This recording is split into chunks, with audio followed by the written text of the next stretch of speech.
देश का पहला लौह इस्पात कारखाना कब और कहाँ लगा था?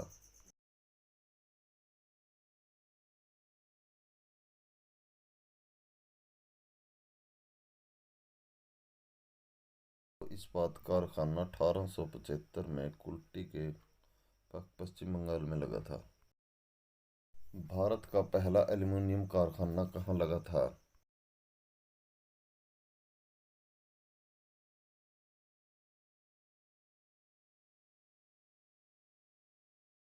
भारत का एल्यूमीनियम कारखाना सबसे पहले 1937 में आसनसोल में लगा था।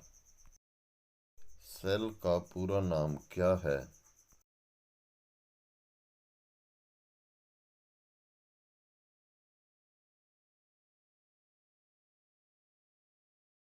सेल का पूरा नाम steel authority of India limited है। सेल की स्थापना कब की गई?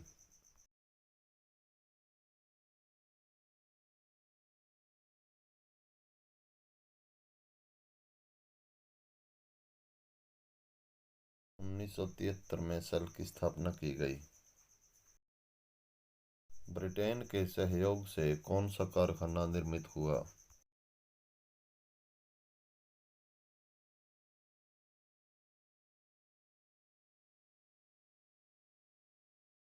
ब्रिटेन की सहायता से दुर्गापुर पश्चिम बंगाल में कारखाना शुरू हुआ था। रूस के सहयोग से भारत में कौन सा कारखाना निर्मित हुआ था?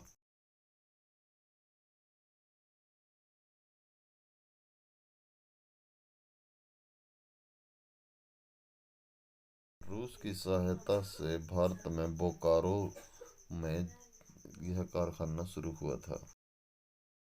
राउरकेला स्टील कारखाना किस देश की सहायता से निर्मित हुआ था?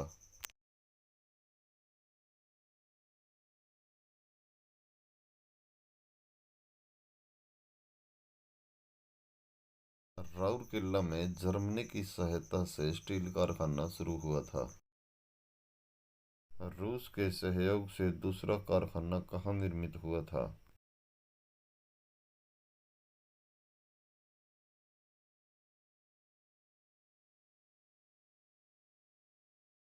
रूस की सहायता से भारत में दूसरा कारखाना भिलाई छत्तीसगढ़ में शुरू हुआ था।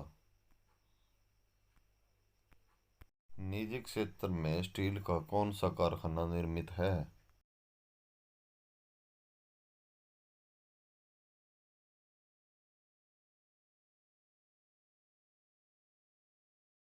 टिस्को यानी Tata iron and steel company का कारखाना है। टिस्को की स्थापना कब हुई?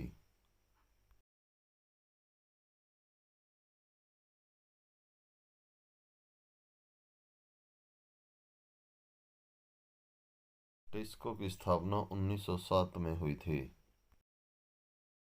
लौह अयस्क सबसे अधिक किस राज्य में पाया जाता है?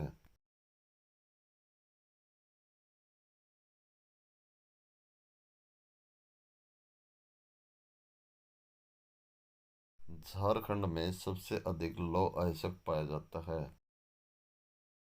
किस राज्य से देश का कुल 51% अब्रक निकाला जाता है?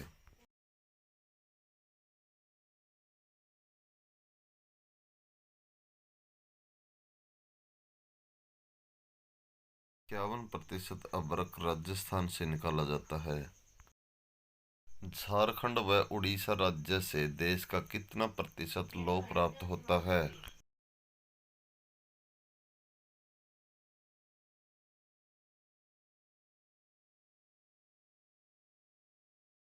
झारखंड व उड़ीसा राज्य से 75% लौह प्राप्त होता है। जवार खदान किस खनिज के लिए प्रसिद्ध है?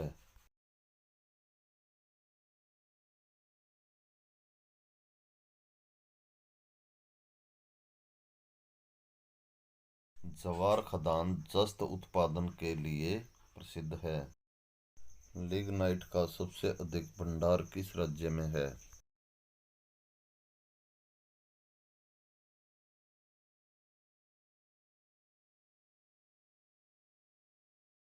लिग्नाइट का सबसे अधिक भंडार तमिलनाडु राज्य में स्थित है।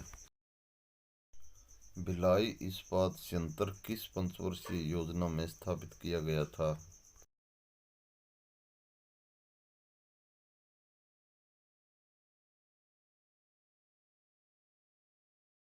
भिलाई इस्पात संयंत्र द्वितीय पंचवर्षीय योजना में स्थापित किया गया था। हिंदुस्तान स्टील लिमिटेड की स्थापना कब की गई थी?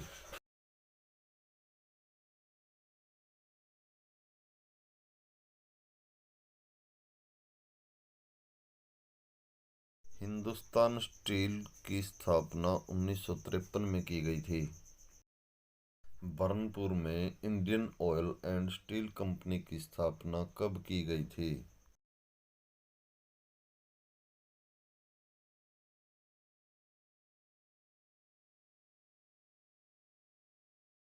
इसकी स्थापना 1918 ईस्वी में की गई थी।